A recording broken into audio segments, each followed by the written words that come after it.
Assalamualaikum warahmatullahi wabarakatuh.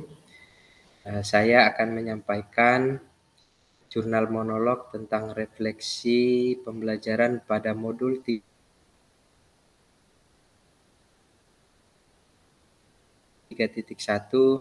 tentang pembelajaran sebagai mimpi belajar. Nah, sekarang bagaimana saya nanti akan transfer dan menerapkan pengetahuan yang saya dapatkan ini di dalam program penggerak ini ke sekolah atau lingkungan asal saya. Oke. Sebagai guru tentunya pasti akan dihadapkan dengan sebuah dilema di mana kita harus menentukan keputusan. Nah, setelah mempelajari modul 3.1 ini tentang pengambilan keputusan sebagai pemimpin pembelajaran, secara pribadi saya mendapatkan pembelajaran bagaimana keputusan itu seharusnya diambil. Dalam hal penerapan aksi nyata di lingkungan tempat tugas, yakni dengan cara pembiasaan, kemudian berlatih, baik situasi pengambilan keputusan yang terjadi di masa lalu atau yang dihadapi sekarang. Dengan melakukan pengkajian kembali apakah persoalan ini termasuk dalam dilema etika atau bujukan moral. Kemudian penerapan pengambilan keputusan melalui 4 paradigma, yaitu apa hal yang dihadapi termasuk dalam paradigma individu lawan masyarakat atau yang dikenal individu versus community, atau apakah termasuk dalam paradigma rasa keadilan lawan rasa kasihan atau justice versus mercy, apakah kebenaran lawan kesetiaan atau truth versus loyalty, atau jangka pendek lawan jangka panjang atau yang dikenal short term versus long term.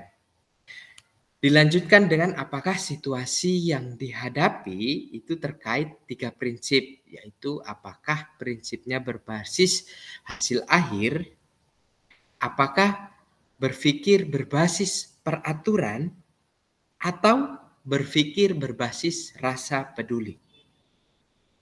Dan terakhir, tentunya kita harus melakukan 9 analisis atau kita kenal sebagai 9 langkah analisis, pengambilan dan pengujian keputusan.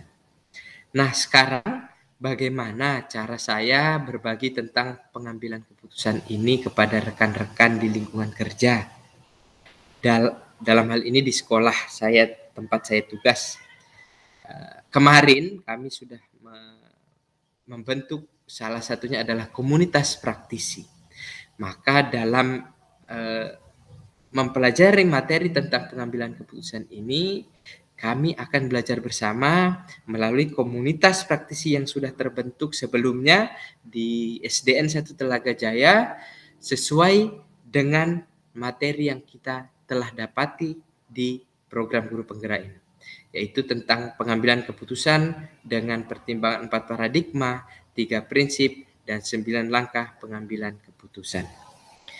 Nah, kemudian apakah langkah awal yang saya harus lakukan untuk memulai pengambilan keputusan ini?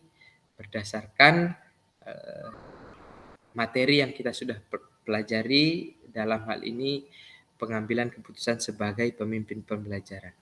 Oke, langkah awal yang dilakukan adalah mengkaji situasi yang terjadi. Apakah situasi itu termasuk dalam dilema etika atau lebih kepada bujukan moral? Kemudian setelah kita mengetahui situasi tersebut, kita lanjutkan dengan menentukan paradigma apa yang terkait dengan situasi yang dihadapi ini. Apakah harus menggunakan satu paradigma atau lebih dari satu paradigma yang kita harus gunakan dalam menghadapi situasi ini. Kemudian prinsip manakah yang kita akan gunakan dalam mengambil keputusan dan sebagai pertimbangan dalam pengambilan keputusan. Maka dilakukanlah 9 langkah pengambilan dan pengujian keputusan, yakni mengenai nilai-nilai yang saling bertentangan, kemudian menentukan siapa saja yang terlibat dalam situasi ini, kemudian kita harus mengumpulkan fakta-fakta yang relevan dengan situasi ini, kemudian kita harus melakukan pengujian benar atau salah, yang diantaranya adalah uji legal yang terkait dengan apakah situasi ini, keputusan ini terkait dengan pelanggaran hukum, kemudian uji regulasi atau standar profesional, kemudian uji intuisi, kemudian uji publikasi, kemudian uji panutan idola. Selanjutnya dilakukan pengujian lain, yakni paradigma benar lawan benar, kemudian melakukan prinsip resolusi, kemudian menganalisis investigasi opsi trilema atau cara lain mungkin untuk menghadapi keputusan ini. Kemudian kita harus membuat keputusan, dan langkah yang ke-9 yang terakhir adalah kita harus melihat kembali keputusan itu dan kita harus melakukan refleksi atas keputusan yang telah kita buat. Selanjutnya, kira-kira mulai kapan saya akan menerapkan langkah-langkah tersebut? Untuk kapan itu kita kembali lagi ke pernyataan awal saya tadi. Jadi setiap guru pasti akan selalu menghadapi sebuah situasi. Maka saya akan menerapkan sesegera mungkin ketika situasi yang membutuhkan pengambilan keputusan itu timbul atau muncul. Langkah ini akan diterapkan setiap saat, dan melalui komunitas praktisi itu kita akan mempelajarinya bersama.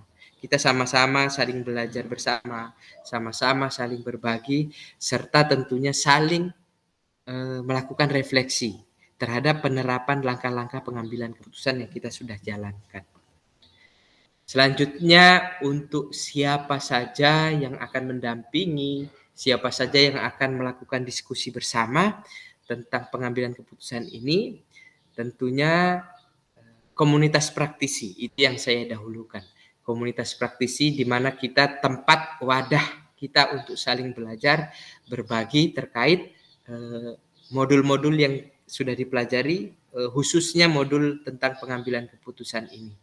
Jadi di komunitas praktisi, dalam hal ini di dalamnya ada rekan sejawat yang sama-sama seprofesi sebagai guru.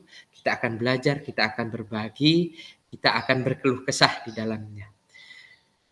Dan tentunya salah satu orang utama yang akan sebagai tempat bersandar, tempat berdiskusi adalah kepala sekolah.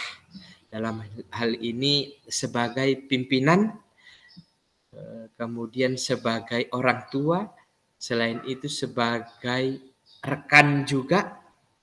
Jadi keputusan itu akan lebih efektif ketika kita dapat berbagi ke teman sejawat dan dalam hal ini juga kepala sekolah. Mungkin itu yang saya dapat sampaikan.